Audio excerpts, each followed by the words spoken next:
Баршаңызға қайырлы күн достар, сіздермен Балжан. Бүгін сіздерге өте дәмді болып шығатын, әрі тез дайындалатын печеньенің рецептін ұсынамын. Видеоны соңына дейін қараңыздар. Ол үшін бізге бір жұмыртқа, бөлме температурасындағы сары май, жүгері крахмалы, сахарный пудра, күнбағыс майы, қопсытқыш және ұн қажет болады. Барлық қажетті заттардың мөлшерін описанияға жазып қойдым. Сол жерден қарасаңыздар болады.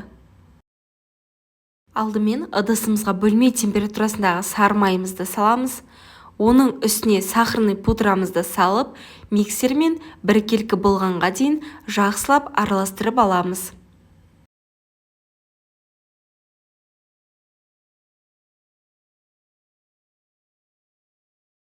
Араластырып болғаннан соң үстіне бір жұмыртқамызды салып, тағы да миксермен жақсылап араластырып аламыз.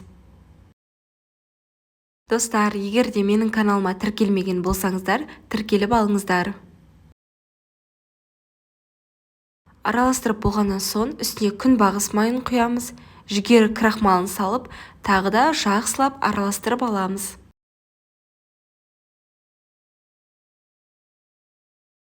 Араластырып болдық. Енді үстіне ұн мен қопсытқышымызды салып, алдымен миксермен, содан кейін қолымызбен жақсылап жұмсақ қамыр илейміз.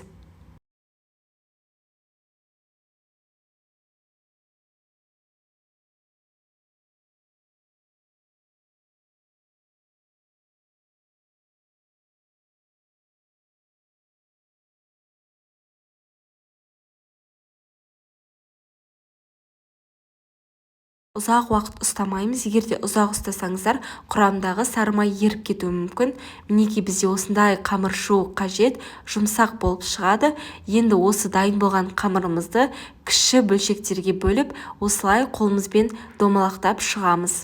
Барлығын осылай видеодағыдай жасаймыз. Барлық қамырымызды домалақтап шықтық. Енді табамыздың үстіне пергамент қағазын төсеп аламыз да, қамырларымызды осылай қолымызбен сопақ етіп жайып, орналастырып шығамыз. Осылай қолымызбен жасап, үстіне кішкене басамыз да, пергамент қағазының үстіне қоямыз. Енді сәндік мақсатында вилкамен барлық қамырымызды осылай басып шығамыз. Алдын ала пешімізді 180 градуста қыздырып қоямыз. Қызып тұрған пешімізде 20-25 минут пісіріп аламыз. Өте дәмді болып шығады. Сіздерге де жасап көруге кеңес беремін. Достар, егер видео ұнаса, лайк басып, комментарий қалдырып кетіңіздер. Және менің каналыма жазылуды ұмытпаңыздар.